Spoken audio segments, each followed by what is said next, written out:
my dear, was the governor. My first 4 trips to Abuja, I traveled with over 30 people. Over 30. Everybody have a title to be in the plane. Everybody have a title to do this. So, wait a minute.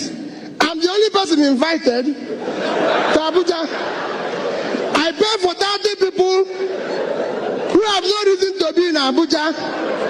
They constitute a problem to the traveling public. They follow me to Abuja. I'm the one who is going to go to meeting. Because they idle and in a hotel, they eat more. So I have a lot of bills to pay. In the end, every trip was costing me over 10 million. One trip. And at times I do this 4 or 5 times in a month. So after about the 3rd or 4th trip, I sat down and said, I want you to write name of everybody from me and tell me why and what is the purpose of this person going to be in Abuja.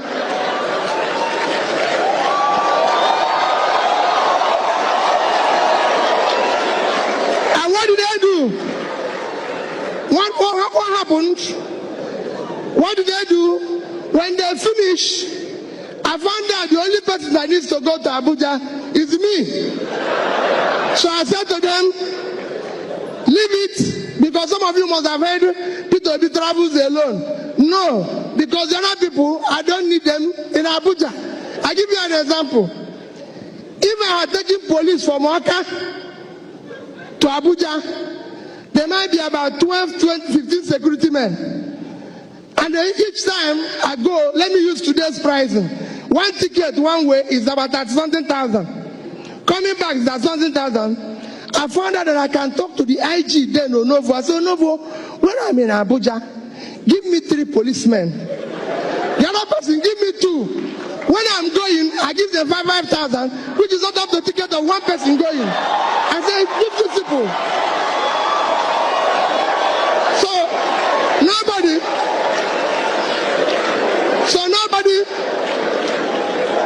Nobody followed me to Abuja.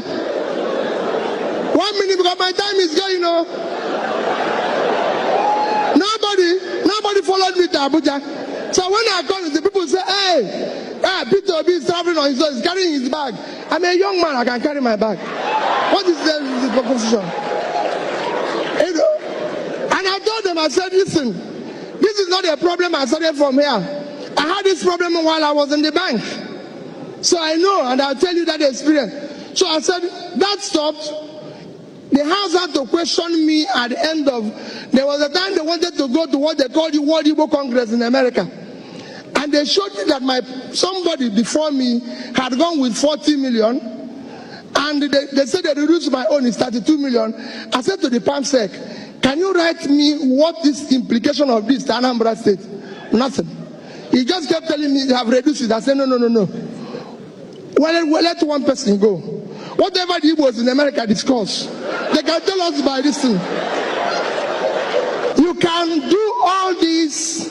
You can save all this money. There's so much waste in our system, and we all tolerate it. People tell you today, I had people, yes, I quarreled with people who said they come and do courtesy call. That was what I was telling Prof. I was quarreling with people. Somebody said he wants to do courtesy call. He wrote me a letter. As he's going, my protocol people come say, hey, God, this bishop or this chief, welcome now. I said, what? He said, we'll give him something. I said, the man just wants to say he wants to see me. Did I ask him to come? Why are we going to give him money? Get out of this place. The man wants to see me. And he wants to see me, and that's it.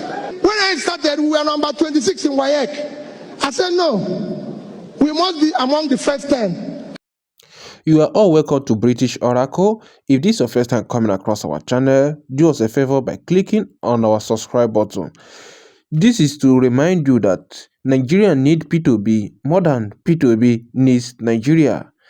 Most times P2B keep telling everyone that politics made him poor, and of which that's the truth, because Donald J. Trump also make emphasis of that, because we all know that these two people are huge businessmen. So most times politics make them poor, especially if you are trying to be sincere with the people and not to tamper with the public fund. Here is the case of Mr. Peter Obi, who has become the former governor of Anambra State, trying to tell you how he achieved a lot of things and how he cut costs in governance during the time when he was the governor of Anambra, and which a lot of people keep exaggerating. And that's why many of our political officers are trying to embezzle much more they can offer to the people, because they don't have any good agenda in order to establish or make or work anything positive for the state rather than establishing.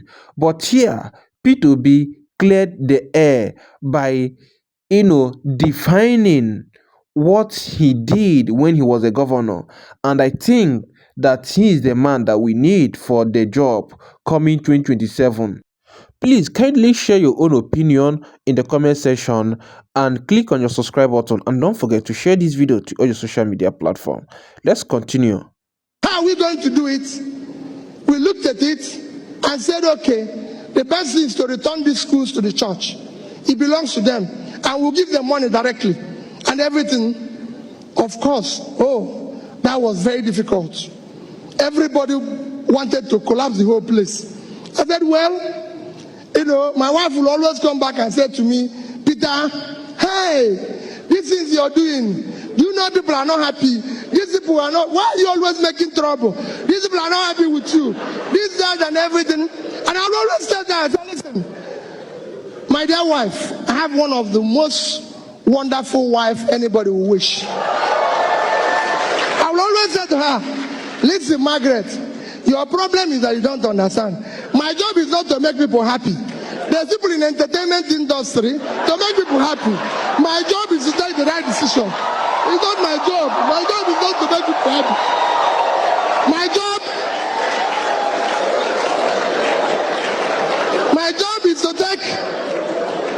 job is to take the right decisions for the benefit of the people.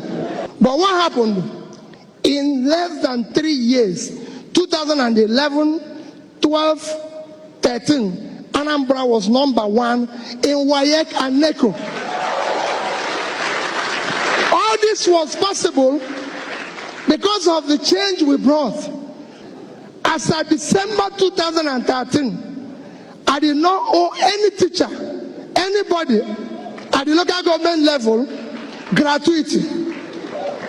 As at the day I left, anybody in the civil service was not being owed gratuity or pension or salary, and no contractor had a certificate that is pending. I was one that bought the highest number of vehicles as a governor from PAN. It's there, they gave me a certificate. From Kaduna, I started Innocence Factory. When Innocence came to Anambra State, I laid the foundation. I laid the foundation of Innocence Factory, and when it was completed, I brought President Jonathan to commission it, and then and there ordered from him 1,000 vehicles. That 1,000 vehicles, how did I do it? About 600 and something was vehicles for schools. Every single secondary school in Anambra had a bus. Then all the security, all the communities, I bought one pickup for them. All of them, the traditional, I bought one. When I was buying, people say, hey, this is innocent. It just started. Do we know whether his car is good? Maybe the brake is not working. Maybe I said, don't worry. Let the number of people that will remain after the other ones die, leave. Let it kill the number of people. That's how that industry is working today. And nobody has been killed. Not one person. And that factory is functional. We went on, and if you see the cost implication, if we had bought foreign vehicles versus innocent, this country today can still function on our income and be able to save money.